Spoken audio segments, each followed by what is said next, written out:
What's happened to me and my family lately feels like we're stuck in a never-ending mess.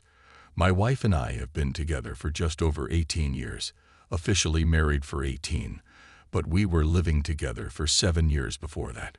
During our time together, we had a daughter before we got married, and once we tied the knot, she blessed me with a son. Over the years, we've managed to avoid major blowouts. Sure, we had some minor spats early on, especially when my parents' status came into play, but we've learned to work things out. I'm 50 now, and my wife is 47. I won't delve into our past, but let's just say we've been comfortable, even well off.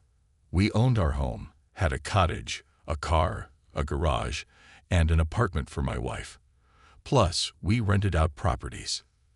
Things started to shift when my wife decided to pursue a law degree. This caught me off guard, to say the least.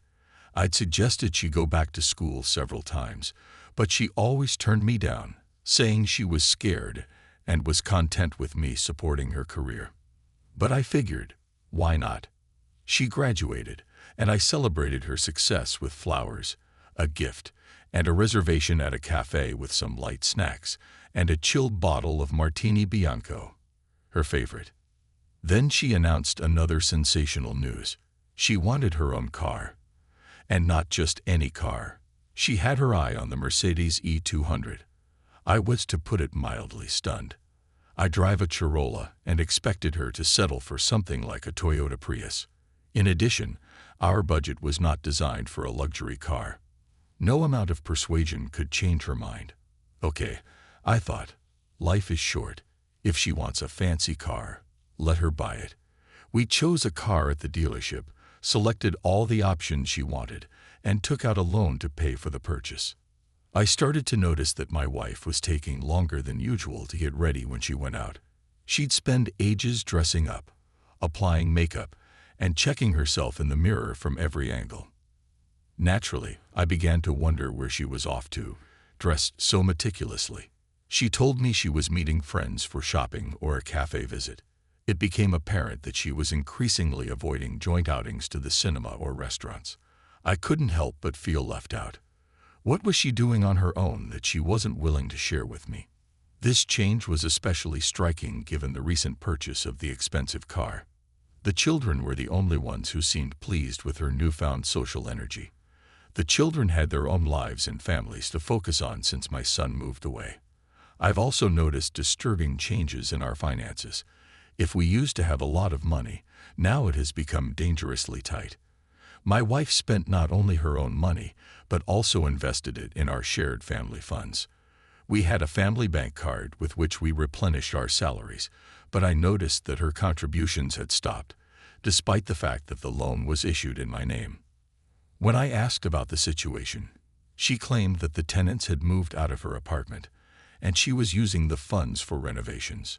At home, her contribution to cooking and cleaning had dwindled to almost nothing, and I found myself handling all the chores. We used to share these responsibilities, but now it was all on me.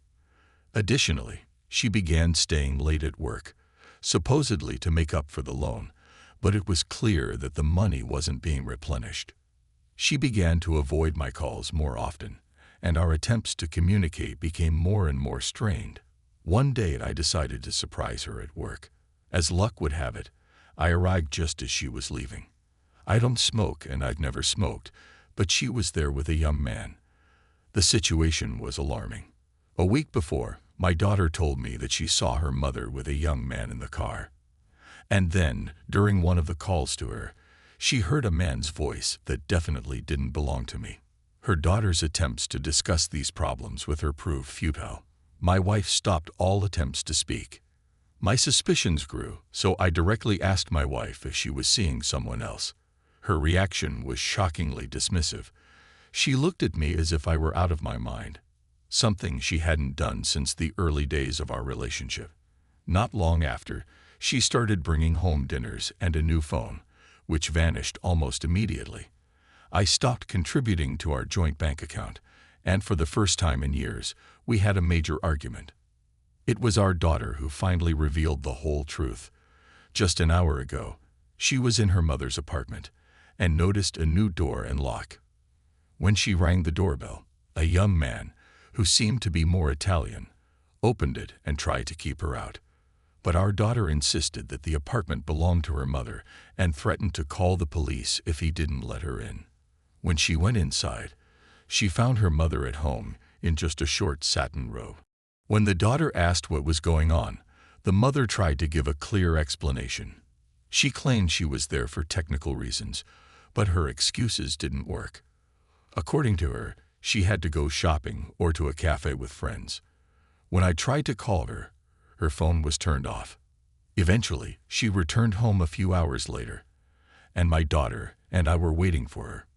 She went into the kitchen, took her favorite Bianco out of the refrigerator, drank it in one gulp, and calmly declared, "Think what you want, but I'm leaving you.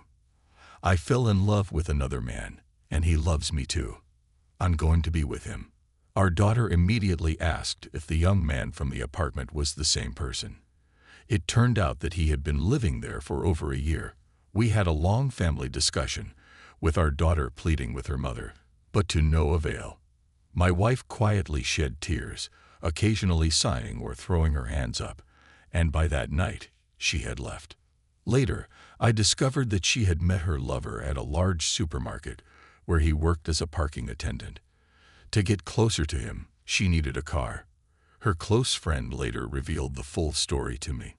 A month after their first encounter, they had their first intimate moment in the car.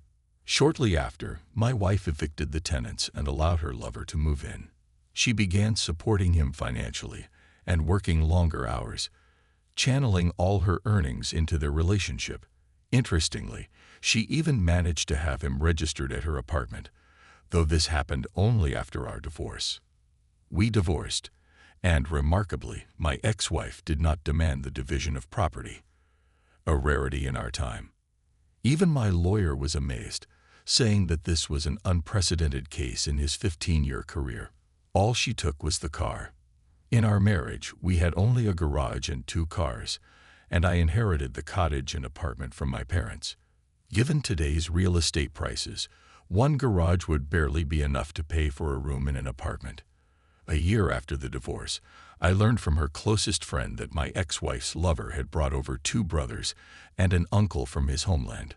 They're now living together in what resembles a makeshift camp. And he's not stopping there. He plans to bring the wife of one of his brothers, who has 3 children. My ex-wife has come to realize too late that she was merely being used. Financially, things are tight. Her lover's uncle and 1 brother don't work, and the car has been sold. She's hinted at wanting to return, but her pride and her knowledge of how I would react keep her from doing so. Now she's attempting to kick her lover and his relatives out of her apartment, though I'm unsure if she'll succeed.